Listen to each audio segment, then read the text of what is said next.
Hey, how have you been, guys? I'm Paradoxic, and welcome back to Stranger Things Season 3. Just continuing my binge. I'm actually binge-watching this show as the day goes by. I'm literally not recording anything else. And I do have other shit that I need to record, but this is too damn good. This is getting too damn good.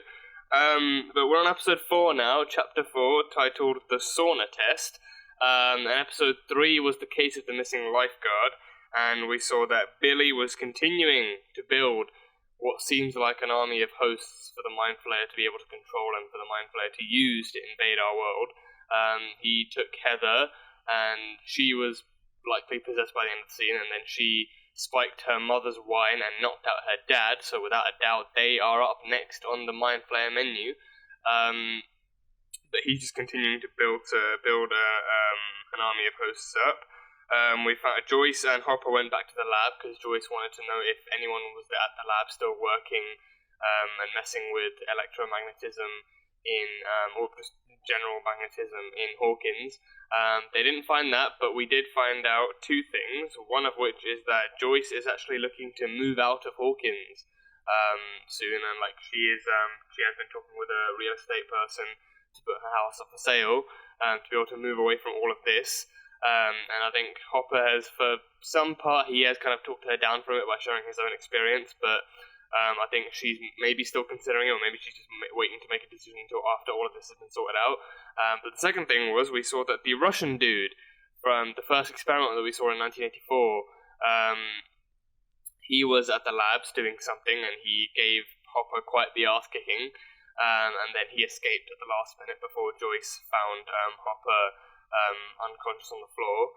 So he was there, and we had a bit more of a dramatic scene between Will and Mike in terms of the difference in maturity that they're experiencing. The boys have all got girlfriends. Will is still looking to hang on to his childhood a little bit more, and that kind of conflict arose, and he kind of, in a scene of kind of looking back at his old memories and feeling stupid for being the only one to want to hang on to them, he tore down Castle Byers, and Noah Schnapp himself just once again showcased his great acting skills in that scene alone, and that was a big scene that really got to me. But yeah,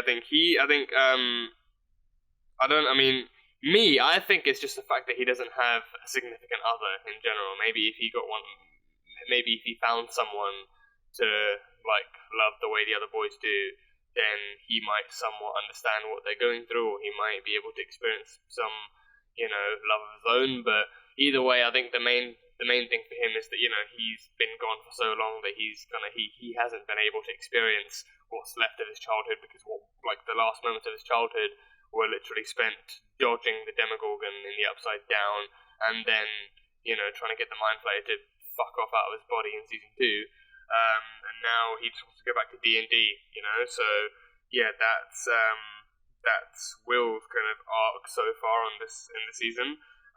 Robin, good old Robin, she cracked the code, the Russian code about the silver cat and meeting the yellow and the blue in the west and all that stuff.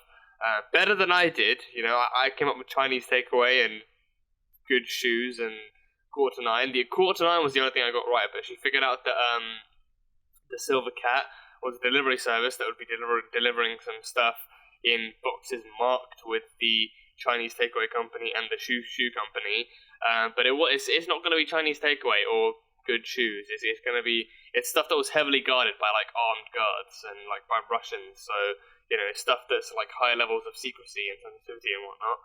So yeah, but she cracked the code, and they kind of they kind of found out that more is going on at Starcourt Mall than meets the eye after hours.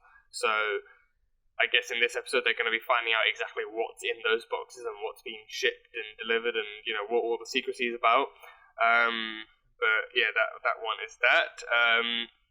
And finally, Mrs. Driscoll, Jonathan and Nancy went back to hers to kind of see her about the rats, to try and get one as evidence to show the guys at the newspaper, and they found Mrs. Driscoll herself eating her own fertilizer. And I don't think she attacked them. She just kind of looked really distraught and surprised that they were there. But yeah, she got the munchies for her own fertilizer. So yeah, I mean, if they tell the guys at the newspaper that, they'll probably just think that she's an extra crazy nut job, and also that, you know, she ate the rest of her fertilizer and just framed some rats for doing it, because they already tried to prank Nancy with a rubber rat after she pitched her story. But those guys are arseholes. Never liked them. Don't really think I ever will. But, you know, Nancy, I very much admire her perseverance in the face of arseholery, and, you know, I hope that she does get the story, and that she does get the story and gets to tell it the way that it needs to be told.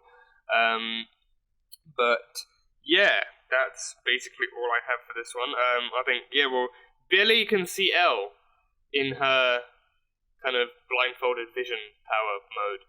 You know, I think at first, maybe you know, like, usually I think it's just people sensing another person's presence in the area, but with him, I think it's because he's connected to the Mind Flayer as well, and he's connected to Elle.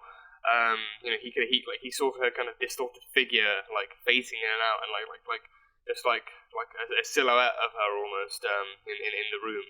And I think he recognized her when Max and Elle went to Heather's house to try and find her. But yeah, she is presumably already possessed, and she's handed her parents up as another host sacrifice to the Mind Flayer. So yeah, that's not going to go well. But Billy is building. He's unfortunately building. So yeah, but that's pretty much all I have from the last episode. So episode 4, the sauna test. Let's go. Is that? That's Diana, Princess Themyscira. This is where you can't just hang out with Mike all the time. This is Wonder Woman, aka Princess Diana. She's from Paradise Island, which is like... She's from Themyscira. What the hell is Paradise Island? Amazon warriors. Themyscira. I don't know, maybe it was called Paradise Island in the comics, but... Whoa! Whoa! Stay calm for us, okay?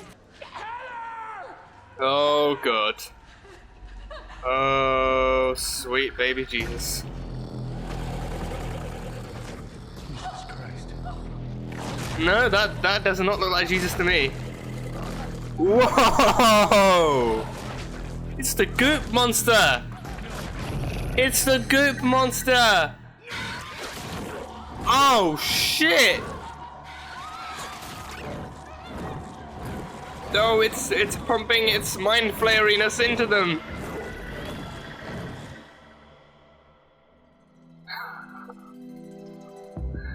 Oh, geez, that was horrifying. Here. That's it. Made me choke on my fucking coffee. Thank you, Hop. I've been out. Well, you've been Oh, slowly. I could just take him out. Take who out? The Russian guard. maybe for dinner, but not Line him and to knock him out, unconsciousness. Take his key card. And in the meantime, sling ice cream, behave, and don't get beat up. I'll be back in a jiff. 3 simple rules. If you can follow Oh, dude. Justin. Come on, man, not my scooper. No, just holds it like a gun. Well, if he pulls out a scooper like a weapon, I'm gonna fucking die. The part that was still in me, what if it's still in our world? No, it left you. The smoke. Hawkins. The smoke that left him. The Dimodogs died when Elle... I'm gonna have to, let me call you back. Oh, he's locking the door. Things about to get serious. Jim! Do you remember when I caught you passed out in the hideaway with all that powder all over your nose? Oh, he's got dirt on you. When my boys found you and Candace going at it like a couple of bunnies in the back of your Cadillac. Do you remember that? Damn. Is your wife He's remember got that? dirt on Larry. How did you become mayor? You wanna play this game? Well, how can you even try and be mayor? Blair. Okay. Don't give me that dead daughter sob story. Cause I just don't care. Oh, you If fucked you don't up. mind, I really am rather busy. You done fucked up, buddy boy. It's Arnold Schwarzenegger. Yeah, that's another nostril. Oh, nice one, Joyce. Yeah, partners in fucking crime, bitch. That is a nice ring. Are you insane? Oh! Okay. Oh, it's a guillotine. It's a mini guillotine. I don't know his name. I swear. Ay, ay, ay! Oh. Money, presents. Resources. What is this guy, Santa Claus? Stockard, he works for Stockard. Fucking knew it. Fucking knew it. I swear. Stockard. No, he actually might have a point there. He might have a point there. What? They needed property, some land. Some people didn't want to sell, so I Lab! Fucking Russian lab! A fucking Russian lab! Why do they want this land? Oh, he's got some disease. It's crito. Oh, cranioplasiophilacia Yeah, or something, right? I I don't know. You mean gumbo? I'm pretty sure it's gumbo. Dave, just shut up and push me. Okay. Push it. Not my feet, dumbass. Push my ass. What? Touch my butt. I don't harder. Push it. One more time. Fucking dinguses. Come on, get over here and serve me some samples. Is Robin thinking what I'm thinking? Am I thinking what Robin's thinking? How many times have In terms of Erica? shirt on? I mean, it's a I think maybe so. More than a little. Don't you love your country? You can't spell America without Erica. That's a very good point. That's a very good point. Sadly, that's totally true. So don't do this for us. Do it for your country. Do it. Can't spell America without the last 5 letters. Do this. And I'm talking free ice cream for life. She knows how to haggle. I'll give her that much. Yeah. Damn, they really just immediately recruited Erica upon seeing like a small human being. Be like, yeah, that won't fit into the vent. Great, top notch. No shit. And the reason that we didn't find it at the lab is because it isn't at the lab, it's at one of these properties. It has to be at that warehouse, right? I want you to Where the goop monster is. forget about sales. I want you to come work for me at the Hawkins PD. I have to look at your face every day? I don't think so.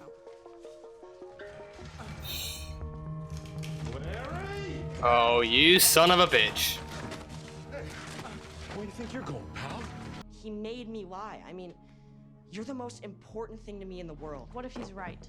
What? Huh. No. He's just some angry old man who hates joy. But if I only see you, and I'm a different species than you, I with my species more. Yeah, she heard all of that, buddy. Yeah, females are a whole different Did species. you spy on me? That's totally against the rules. I make my own rules. Mike, are you there? Yeah. Yes, she does. Where are you guys? Don't make me see naked Billy. Don't make me see naked Billy. Yeah, that's not half bad. Okay, time for you to go to the sauna, Billy. Behind you. Hi. What's up, bitch?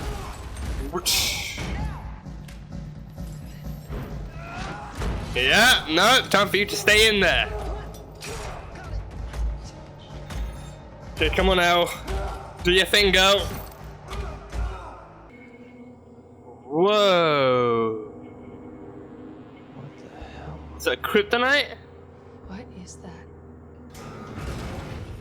Oh shit. What have you done? Oh shit. It's an elevator? Oh, shit. Oh shit, this is an elevator! And it's fucking plummeting! It's an elevator and it's plummeting. That is not a good sign. Oh shit. He's here. He's activated. Yep, he's activated, alright. Max, get away from the door. What? Get away from the door! Oh shit!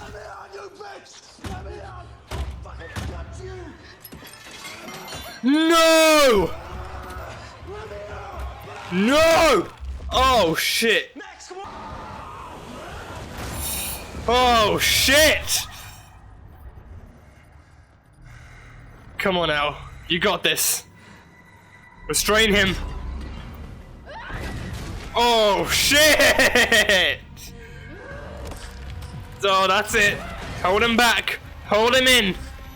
Hold him in. Oh, oh no, no, no! Oh shit!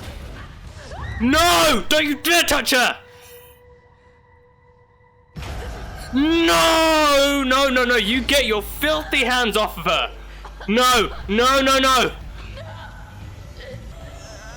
Come on, Lucas, take another shot! Oh shit! Oh no! Oh, that didn't work. Oh, that did not work. Oh shit! Oh, Elle's got control again.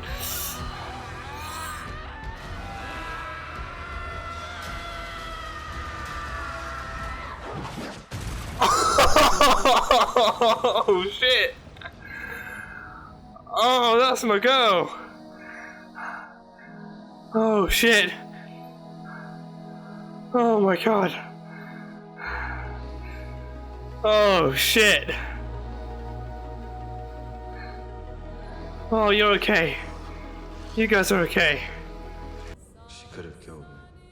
Yes, She should have killed you. but not us. Not us. Oh, don't endgame me right now, Dapper Brothers! Don't fucking endgame me right now! Oh, they've built an army. They have built a legitimate fucking army. They've built up hosts. They have built up hosts. Everyone he saw in the Upside Down. Oh my god. Oh my god.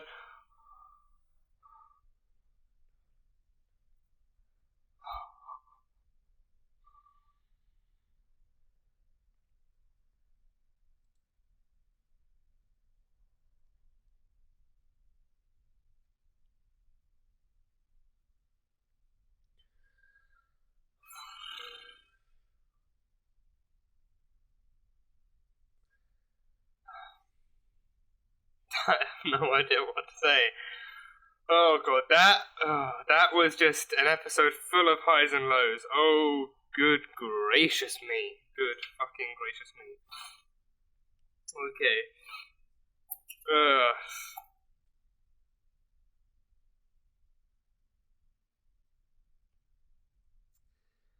Wow.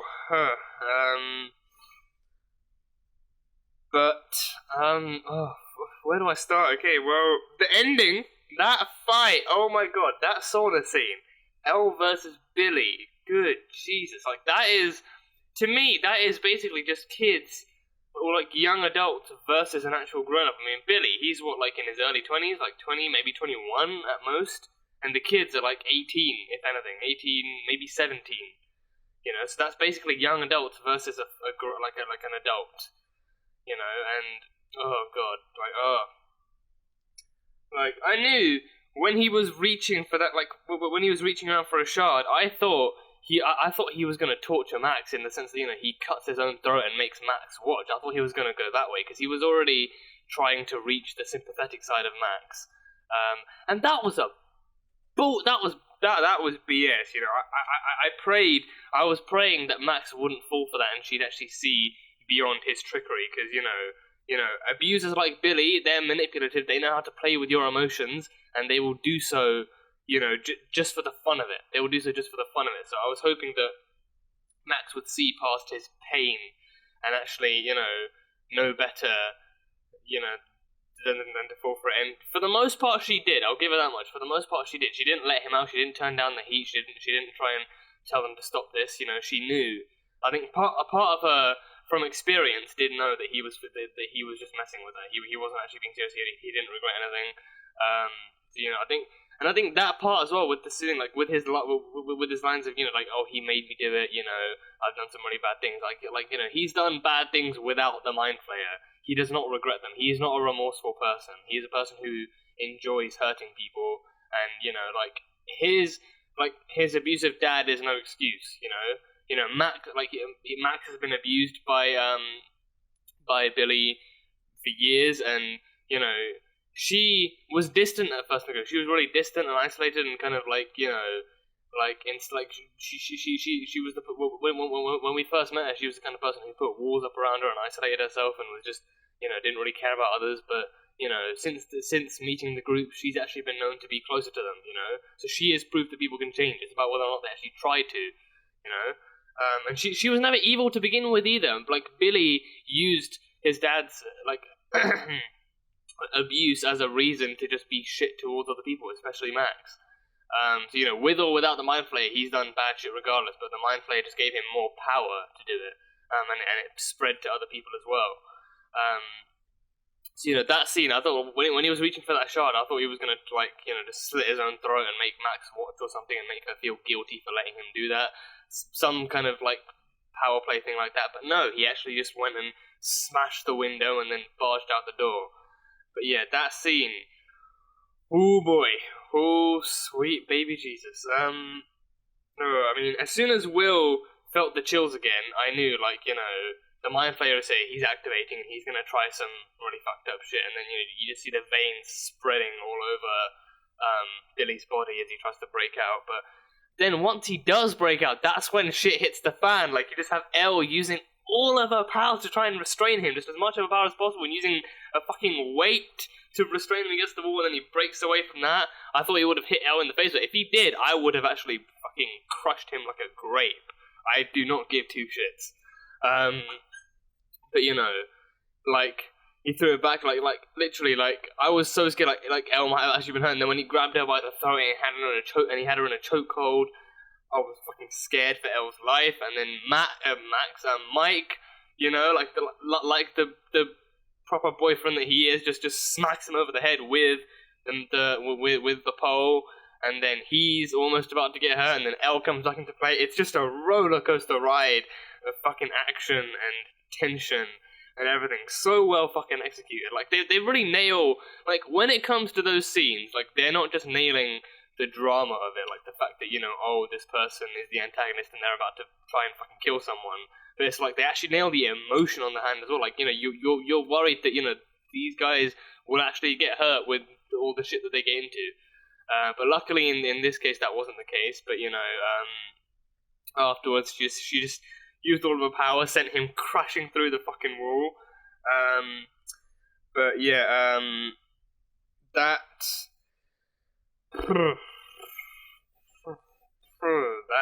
was just a rollercoaster ride of emotions. And then Eleven just breaks down after sending him through the wall, and just Mike embraces her to let her know he's good. That was a really nice touching moment. Honestly, it was just a rollercoaster ride of emotion, and it had me on the edge of my seat, as you guys could fucking see. But yeah, that was incredible.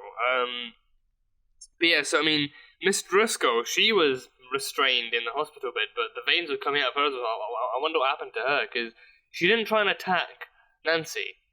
I think with Billy, it was a mixture of the Mind Flayer and Billy actually knowing the kids and wanting to attack them. But with Miss Driscoll, her memories of Nancy are only Nancy helping her. So I think with that one, maybe that side of her was able to fight back and identify Nancy as not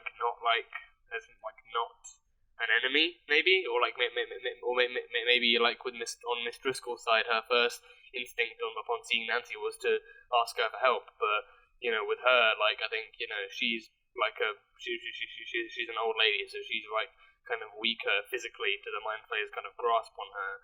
So she was still just acting out erratically. I thought when her heart rate started going up, I thought she was going to turn into goop. This is what happened to the rats. I don't know. I don't know if it's exclusive to the rats, or maybe the goop or maybe the rats are all gone because the goop monster itself, the Mind Flayer. I think I should probably stop calling it a goop monster now. It's basically the Mind Flayer. It's basically a fleshy version of the Mind Flayer, because we saw it this time. If we go back, we actually saw what it looks like now. Yeah, it's it looks enough like an actual flesh monster. But yeah, that. That is a flesh version of the Mind Flayer. It has that same head with the trails and the spider legs. That is basically, the rats have all mutated and kind of morphed into one. and they've built the Mind Flayer. So that's like that's his flesh body. That is his flesh body. Yeah. So wow, I mean, it's still terrifying. Like it, like I mean, it's like it being flesh instead of a shadow is only meant to make it more horrifying to look at, and it definitely fucking is. That thing, no, thank you, no, thank you. That's definitely more terrifying. But oh god, the sight of the kids trying to take this on, just I do not get any good vibes from that. But yeah, so that was that. That was Elle versus Billy. Just an overall like tension and anxiety-inducing scene as a whole. Just an anxiety-inducing scene as a whole. And Lucas had a great shot with the slingshot as well, straight to the face. But Billy ran away, so he made it back to the thing, and they fucking endgamed us as well. Like, oh, the kids tried to kill me, and it's like, oh, like, the kids tried to like take me down. It's like, no, yeah, they tried, but you know, they can kill you, but you know, not us, just fucking endgaming me. But that one was that. But Will's Mind Flayer spirit then. Okay, so. I don't think we saw it at the end of season 2, but my assumption was that when the Mind Flayer left Will's body, when that piece of his spirit left Will's body, it would have gone back to the gate. Because the Demodogs all went back to the gate to try and stop, to try and protect the Mind Flayer, to try and keep the gate open, to try and stop Elle from actually closing the gate. So I assumed that in some manner that spirit would have returned there as well, but apparently not. Apparently that part of him still stayed behind, and that was. And Will was the host at the time. So like, at the time, Will was the host. So that was like, if anything, that was like the strongest portion of him that was in our world. So yeah, so like if that still stayed behind, that part of him is still strong enough to rebuild. Okay. And like wherever he is, he always feels like those chills he feels. Like wherever he is, he always feels like the Mind Flayer is with him in some sense. So I feel like that's a nice callback to how like Will was with the kids at the dance at Hawkins at the school, and then the camera panned around to show that the Mind Flayer was there as well. So he was still connected to Will in that sense. He knew where Will was. He was standing directly over the school, and that was his way of saying like, you know, I'm coming back because I'm already there. But yeah, so they actually did. His spirit stayed behind, so they actually did end up locking him out there. So like, it was still a strong enough portion for him to rebuild. But the main essence of it, the actual main shadow piece, was actually still in the Upside Down. But the piece of him that's over here is strong enough to actually rebuild in some sense. And he waited a year. He waited a year to actually do it.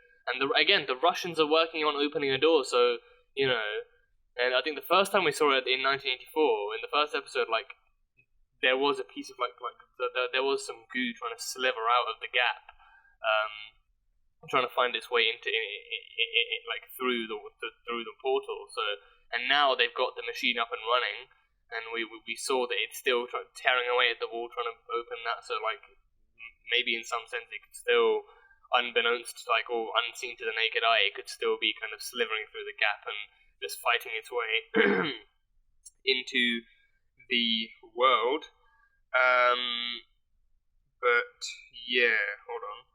The Russians. But yeah, so that's that as well. And Larry, I mean, I feel like it was like it was a fairly obvious enough call because the trailers all pointed him out to being a sinister guy. But Larry is indeed a corrupt politician. He was working with the Russians. He bought out land for them to use all over Hawkins, and like land that the Russians are using for their experiments. And Starcourt. So that Russian dude who attacked Hop works for Starcourt. So I think he may well be security for that place. Like maybe not one of the direct guards, maybe in charge of security. I feel like that could be a good enough position. But Starcourt is not all. There's more to Starcourt than meets the eye. Starcourt is not just is not just a mall. It is actually a cover, like a front for secret military experiments taking place within America. So he is working with the Russians, and I think, I think that point still stands. That he bought out land for them to use, and he like built up Starcourt for them, and they gave him resources to be able to fund his re-election campaign as mayor. And he's got other dirt on him as well. I think he cheated on his wife, and he did drugs back in the day. So he's got Hopper's got dirt on Larry, and Larry's got dirt on Hopper. And I think definitely when he mentioned his daughter, that was when he definitely fucked up, But yeah, I think and he has a mini guillotine on his desk as well, which Hopper almost used to chop his ring finger off. I think it was his ring finger. But that scene was badass, and Joyce as well, just pulling out the phone cable, was like, "Who you gonna call? The police? Bitch, please." But yeah, the women are finally getting some badass moments in this series. But yeah, so Larry is indeed working with the Russians. That much we know for sure, and he bought out properties for them. Starcourt is just a front that people are using, and that's that. So the Mind Flayer, it works by actually latching onto its host and pumping what we can assume is its essence, its spirit, into potential hosts. And we saw at the end, it's got a good enough army. It definitely has a good enough army. And I mean, I think in the vision that Billy had, the only person he saw was himself, because he was the first new host. So I think the other silhouettes, he had to fill in the blanks himself. I don't know if there's any kind of criteria you have to fill to be possessed by the Mind Flayer. But I think it's just anyone he could manage to lure into that trap, or anyone he can manage to kidnap for the Mind Flayer. Just anyone works. So he's got an army of hosts now. He's got an army of hosts ready to do his bidding. Don't know if he's going to get more, but I think that's the group he's got now is big enough to take on the kids. So that's definitely worrying. But what else? Erica,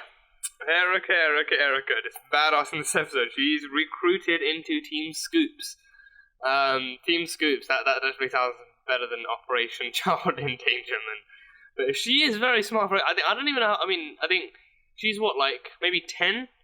I think I'm not the best at actually determining a person's age based on how they look. But I'd say she's she can't be more than 10. Maybe 11 or 12. Between the 10 to 13 range, I'd say.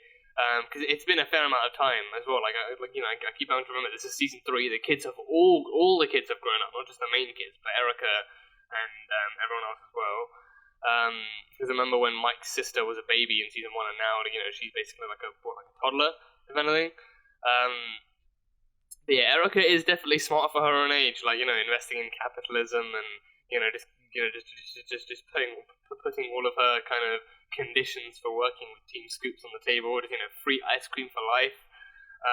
And just pointing out to them, you guys are recruiting me because you need me to do this stuff to save America, but this is child endangerment. If I die, my blood is on your hands, so be careful. But yeah, I don't know why, but when I first saw that event, I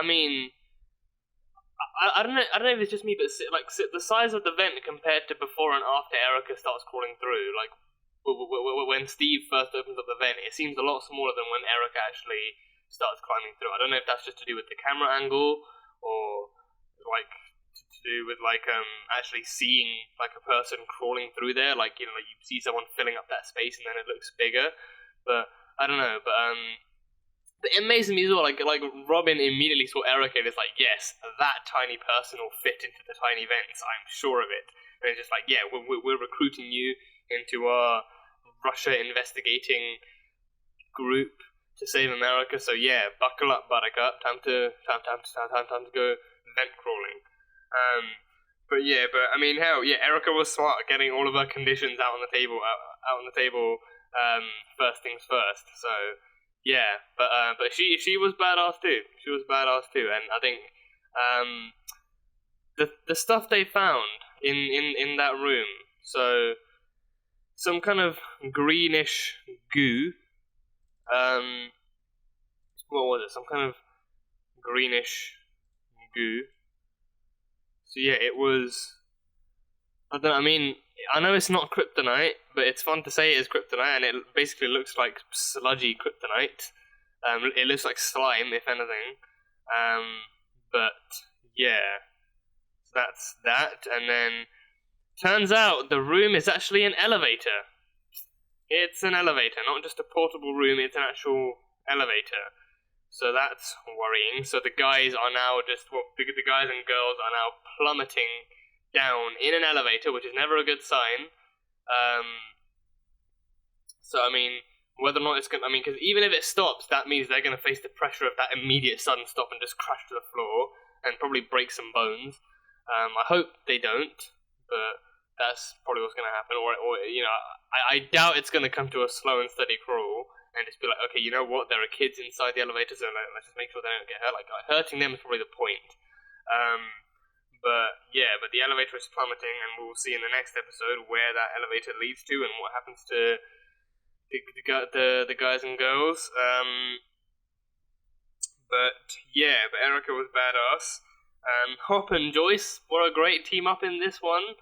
And yeah, I mean, especially in the mayor's office, and then when they took Larry to his house, and they found like the leasing documents, and then Joyce looked at the map and started deducing all of this shit, and you can tell like they have a good since season 1 they've had a lot of good, like naturally good chemistry flowing between them, and like when it's just the two of them, like I mean now I think like there is more opportunity that they are clearly using to actually like throw in some romantic subtext, like like Hopper does see more than just friendship with like in Joyce, like he does want to be more than just that. Like it was very easy to see that with his offer, like oh, you're gonna stop working at Melbourne's, just come along, work at Hawkins PD, you'll be great there. Which truth be told, she will. She'll just be acing cases. But I feel like there is like a lot more to them now. But whether or not they're both ready for that, or whether or not they both equally want that, only time will tell. And I think Joyce is kind of hesitant because she was in love once and she lost it horribly. So I think for her it's a case of she doesn't know if she can go through that again. But she's known Hopper for a long time and she trusts him a lot and she shares a lot with him. So again, only time will tell. But it's very easy to see that there is like a lot going on, like a lot between them, and a lot that could happen between them. And Hopper especially, wants to go forward with it, but we know Hop, he's not going to force anything, but he will just naturally be himself with her. But it is good to see them as even just as like a casual team up. It is good to see that. But yeah, I feel like in some sense, I feel like after the ass kicking he got from the Russian dude, him taking on Larry was kind of like him venting that stress out and him doing some kind of like preparation payback. Like for when he gets round 2 with the Russian dude, this is his preparation for that, like he's going to take his stress out all on Larry, just breaking his nose and nearly chopping his finger off. But yeah, that was cool to see. That was definitely cool to see. But yeah, I think, what else is there? I think some fun callbacks with Will and Lucas to the D&D thing, and Elle and Mike, with the whole, females are a whole different species, we have to, spend some time studying them to understand them thing. That was a good callback. Be careful what you say, guys, feel like the females, they listen to everything. So, yeah, like, they are good listeners. So, yeah,